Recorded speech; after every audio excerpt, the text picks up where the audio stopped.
అనిపించింది అన్న ఇప్పుడు వచ్చింది కదా. ఇప్పుడు వచ్చిన ప్రోమోలో మన వరుణ్ సందేశాల వాళ్ళ వైఫ్ అండ్ పునర్నవి వచ్చారు లోపలికి. ఎక్స్ హౌస్ మేట్స్ లో అప్పట్లో బిగ్ బాస్ లో పార్టిసిపేట్ చేసిన వాళ్ళు బిగ్ బాస్ టైంలో మామూలుగా ఆడలేదు అన్నమాట.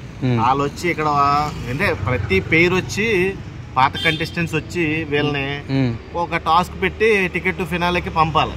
ఆ క్రమంలో మనం ఏంటంటే వరుణ్ సందేశ్ వాళ్ళ వైఫ్ పేరు ఏందో ఉన్నాయి మర్చిపోయి, కానీ వాళ్ళ వైఫ్ ఏమో మన నిఖిల్ని ఎంచుకుంది, పునర్నవి ఏమో గౌతమ్ ఎంచుకుంది. ఇక ఆల్రెడీ తెలిసిందే కదా, యాజ్ యూజువల్ బిగ్ బాస్ ఏమంటాడు, మీ ఇద్దరు ఒకరిని ఎంచుకోండి అని, చెరో ఒకరిని ఎంచుకోవాలి. ఆ ప్రక్రియలో గౌతమ్ ఏమో ప్రేరణకి ఇచ్చాడు అవకాశం. ఇక మనోడేమో యాజ్ యూజువల్ తెలిసిందే అందరికి పృథ్వీకి ఇచ్చాడు. ఓకే, ఇప్పుడు వాళ్ళు ఉండాలి అనుకోవడంలో తప్పులేదు, వాళ్ళకు వాళ్ళు కాంపిటీషన్ గా ఉన్నారు కాబట్టి. అదంతా పక్కన పెడితే ఇక టేస్టీ తేజకు బాధ కలిగింది. చూసారా మేడం, మీరు టీవీలో చూడడం కాదు, బయట చూడడం కాదు, లైవ్ లో చూస్తున్నారుగా.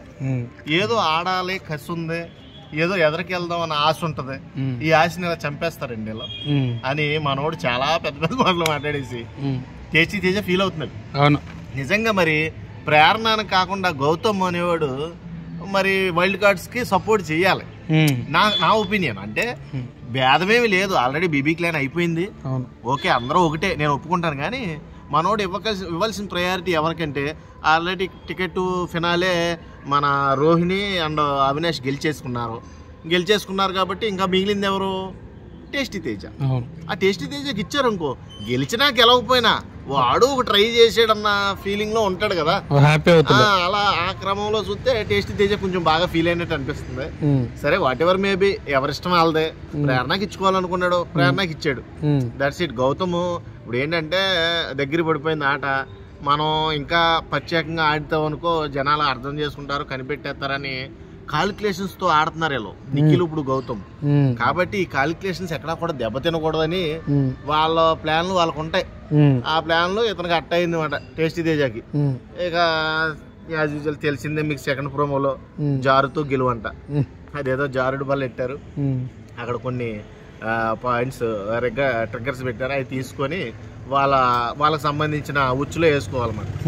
దాంట్లో నాకు తెలిసినంత వరకు పృథ్వీ మన నిఖిల్ గట్టి ఫైట్ వేస్తారు, ఎందుకంటే ప్రేరణ గౌతము పెద్దగా లేదు అనిపించింది ఆ గేమ్లో, నాకేం కనిపించలే. మరి అక్కడ ఎవరు ఫస్ట్ ప్లేస్లో ఉన్నారో ఆ ఎవరికి ఇమ్యూనిటీ వచ్చిందంటే నెక్స్ట్ టాస్క్ లో వాళ్ళకి ప్రయోజనం కలుగుద్దిమాట.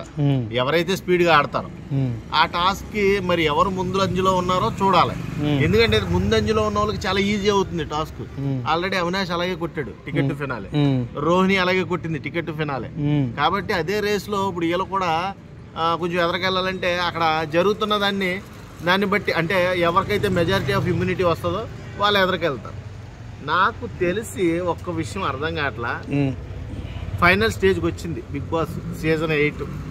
సీజన్ 7 చూస్తే ప్రతిరోజు ఉత్కంఠ, ప్రతిరోజు అమర్దీప్ కూడా ఏదో ఒకటి గెలుపుతూ ఉండేవాడు, పల్లవ్ ప్రసాద్ ని ఆడు రెచ్చిపోతూ ఉండేవాడు. బాబా ఏమన్నా ఫన్ వచ్చేది బయటికి. నాకు ఎందుకనో ఆ ఫైర్ కనబడతలేదు బిగ్ బాస్, నీకు దండం పెడతా. ఇంకా ఏంటి 2 వారాలు ఉండగా కూడా ఫైర్ లేకపోతే హౌస్ లో మేము ఏం చూడాలి, ఎందుకని చూడాలి, అసలు ఏముందని చూడాలి? ఆ విష్ణుప్రియాని పృథ్వీని చూడమంటావా, లేకపోతే గౌతము పృథ్వీ కొట్టుకుంటాం చూడమంటావా, లేకపోతే నిఖిల్ గౌతమ్ కొట్టుకోవడం చూడమంటావా, లేకపోతే నబీలు గౌతమ్ కొట్టుకోవడం? ఇక్కడ కామన్ గా గౌతమ్నే కొట్టుకుంటున్నారు అందరూ.